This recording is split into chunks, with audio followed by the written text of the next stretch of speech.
মম versus daughter, কলিযুগের মেয়ে versus মা। এই টেপি, ওর বলছি সূর্য মাথায় চড়ে উঠে বসেছে, তোর ঘুম এখনো ভাঙলো না। মা, তুমি কি আমাকে শান্তিতে একটু ঘুমাতেও দেবে না? সূর্য যদি মাথার উপরে উঠবে তো আমি কি করতে পারি? আমি কি বলেছি সূর্যকে মাথার উপরে উঠতে?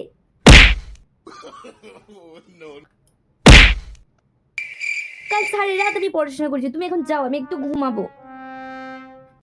জানি তো ইনস্টাগ্রামে পড়াশোনা করছিস কিভাবে ভাইরাল হওয়া যায়। ওটা গবেষণা মা, তুমি ওইসব বুঝবে না। বাবা বাবা, খুব ভালো। গবেষণা করতে করতে কি ঘুমের ওপর পিএইচডি করেছিলিস? আমি গেলাম, নোট আমাকে যদি নেক্সট বার আসতে হয় না, তোকে মেয়ের তক্তা বানিয়ে দেবো।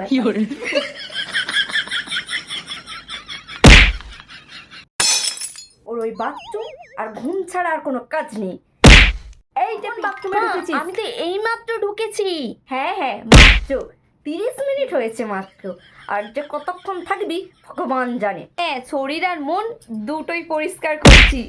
যে মোবাইল নিয়ে বসে আছিস সেটা আমি খুব ভালো করে জানি। তুমি এইসব কিছু বুঝবে না। বেরোবি না যাবো আমি ওখানে? জীবনে একটু স্ট্রেস দরকার। হ্যাঁ, তোকে দেখলে ভালো মতনই মনে হয় যে তোর জীবনটাই পুরো ব্রেকেরও দরকার। আরে হ্যাঁ, কালকে পিৎজা পার্টিটা হবে। মা আছে তাই জোরে কথা বলতে পারছি না। হ্যাঁ হ্যাঁ, টাইম মতন চলে আসবি কিন্তু।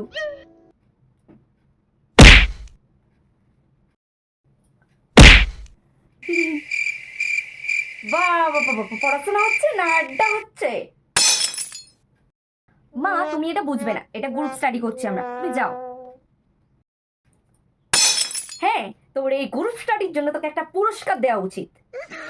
হ্যাঁ মা, গ্রুপ থাকলেই তো গ্রুপ স্টাডি বলা যায়, তাই বললাম।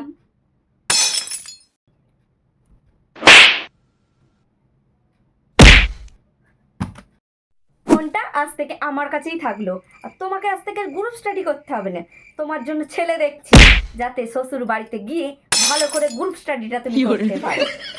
আর আমি এক্ষুনি রান্নাঘরে যাচ্ছি, তুই বাসনগুলো মাজিয়ে আয়, তাড়াতাড়ি আয়। আমার হাতে ব্যথা, আমি পারবো না। গতকাল ছিল তোর পেটে ব্যথা, আজকে তোর হাতে ব্যথা। হ্যাঁ মা, তুমি জানো না এটা এক ধরনের ভাইরাস।